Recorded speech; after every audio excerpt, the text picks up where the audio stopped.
Welcome to this year's Chanukah shir. It's a short shir, but just a very interesting idea that I read last Chanukah in the writings of Rabbi Kurzner.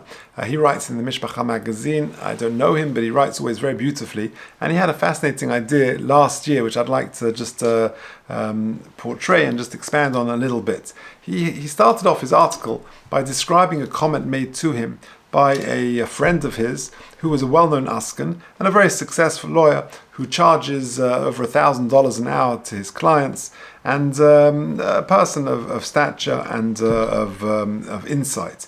And he made a very interesting comment to Rabbi Kurzner. He said that he will never be this, he's talking about himself, this lawyer, that he will never be one of those super wealthy askonim or super wealthy individuals in Klal Yisrael, because he's got the wrong temperament. What did he mean?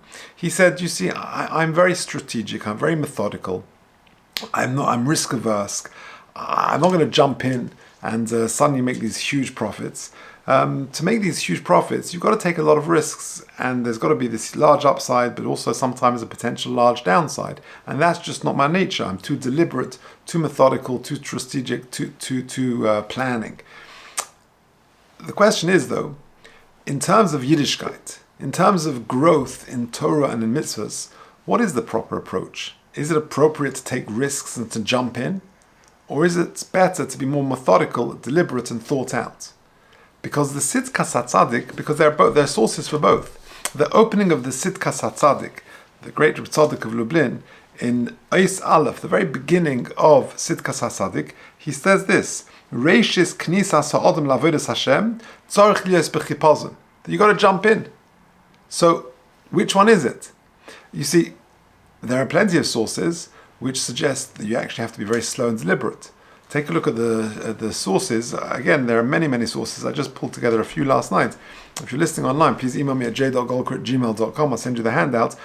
A famous one is in Mesilas Yesharim, in the second parak, and there are many examples in Mesilas Yesharim.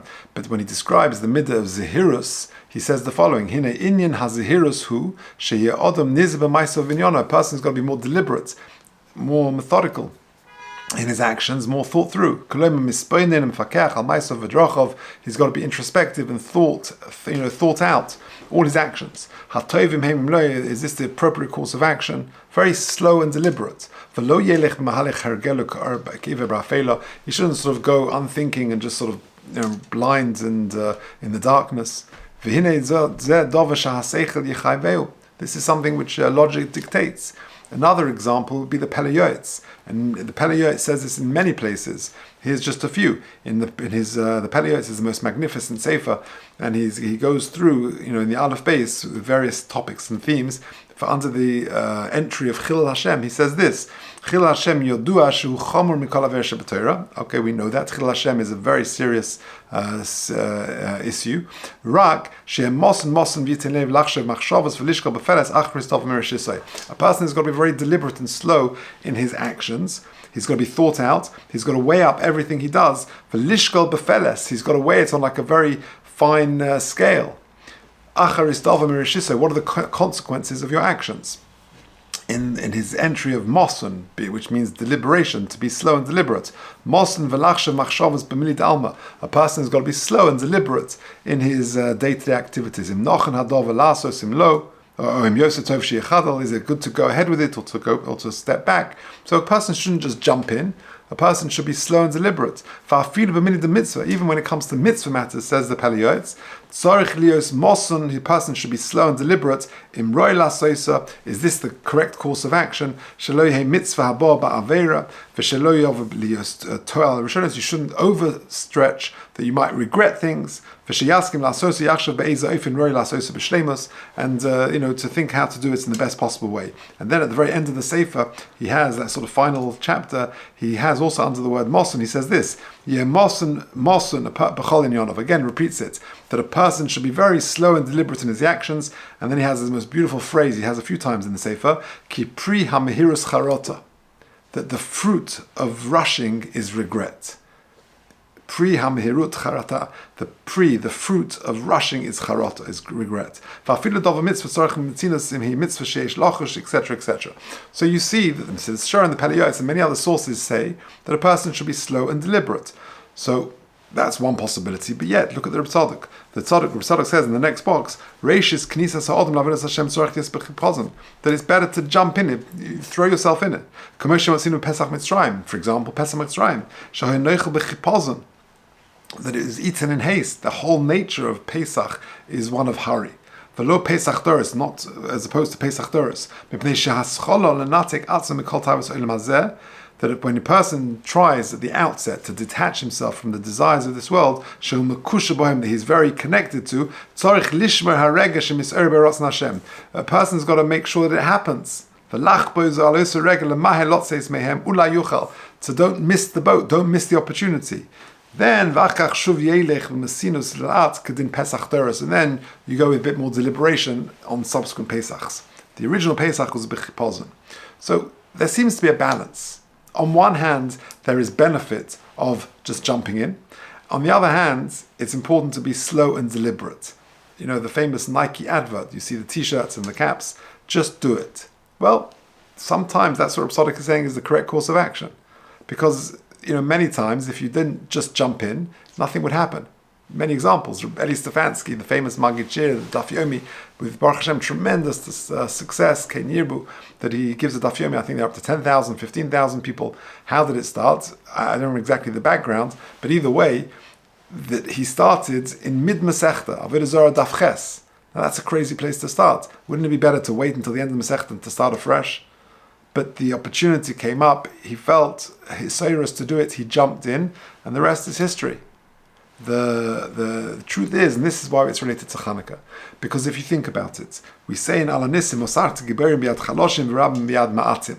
it didn't make sense. If the Maccabeim would have calculated their chances of success, then it never would have happened.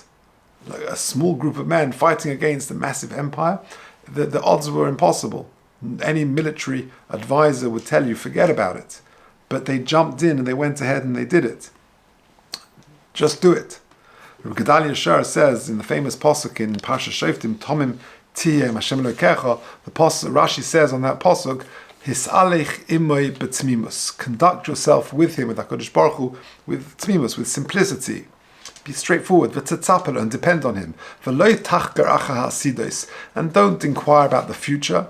Elokol ma sheyovo alecha kabel b'tzmimus. Whatever happens, except with the sincerity, with the simplicity, with the straightforwardness. Rav Gedalia Shar explains that Chazal are teaching us that sometimes it's good not to be too strategic. That when we begin a new project in a mitzvah, whatever it may be, sometimes a litany of thoughts enter our mind to hold us back from doing it. You know, for example, a new learning project.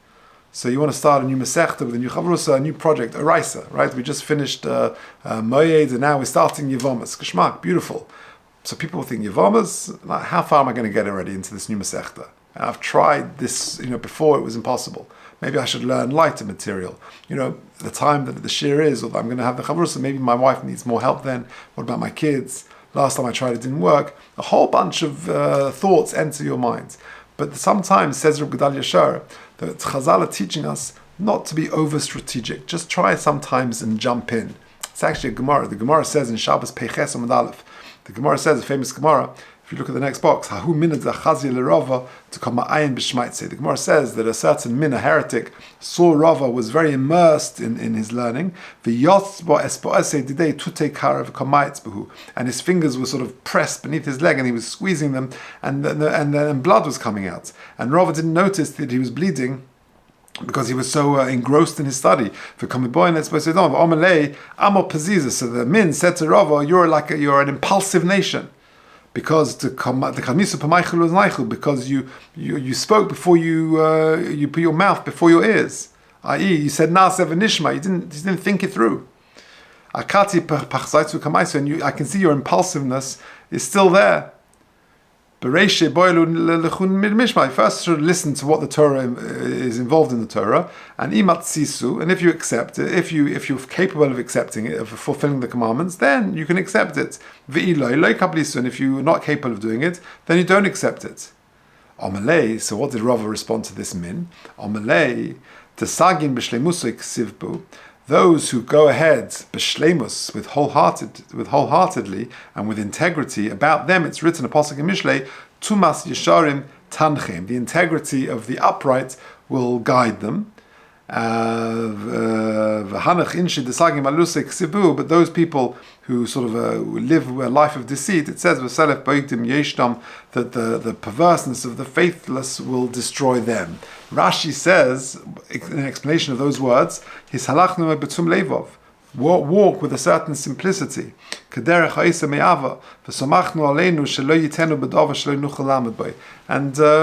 sometimes you get a certain siyata d'shmaya. So sometimes Chanukah is teaching us that it's appropriate just to jump in, like the Sidkas HaSadik says. But sometimes it needs a certain deliberation. It needs a balance. But a person shouldn't hold back and be over strategic. And sometimes you've got to just take the plunge. They tell a story with the Chavetz Chaim that one time the Chavetz Chaim received 500 rubles in the post, in the mail. And it was for the yeshiva of the Chavetz Chaim in Radin. And this was, like now, a very unsafe way of sending money, 500 rubles in the post. And the Chavetz Chaim was perturbed, and he investigated who sent this money, and he discovered who the donor was, and he contacted him and asked him why he sent 500 rubles in cash through the mail. So the donor responded a very interesting thing. He said he was about to make a big business deal, and he said to himself that if this deal goes through, I'm going to make a lot of money. I pledge to give 500 rubles to the yeshiva in Radin. And the deal was successful, it went through. And then, it was late in the evening, the banks were closed, he decided he's going to just send the money. There wasn't time to do a check or a wire, the transfer, however it was, but he had to send the cash through some sort of shliach or somehow. And he thought to himself, you know what, 500 rubles, that's a lot of money. The Chavetz Chaim will be very happy with 50 rubles. That would also go a very long way. And he was weakening. And he figured out that if he would have waited till the morning to go to the bank or how it was operating in those days, then it would never happen. So he just sent it there and then, and that way the Chavetz Chaim got his 500 rubles for the yeshiva. In other words, sometimes we've got to strike while the iron is hot, trusting that HaKadosh Baruch Hu is going to give us the siyata d'shmaya. And that really is one of the messages of Chanukah. A group of people to fight against an empire, a small group of people. It's in a way, it doesn't make sense. It's contrary to logic, but that's the point. That's exactly the point. Rabbi biyad ma'atim, giberim biyad chaloshim. That's one of the messages of Chanukah. Sometimes it's appropriate to be deliberate and methodical and thought through, calculating, strategic. That's really what the Mesilas Yesharim is saying and the Pele Yoetz is saying.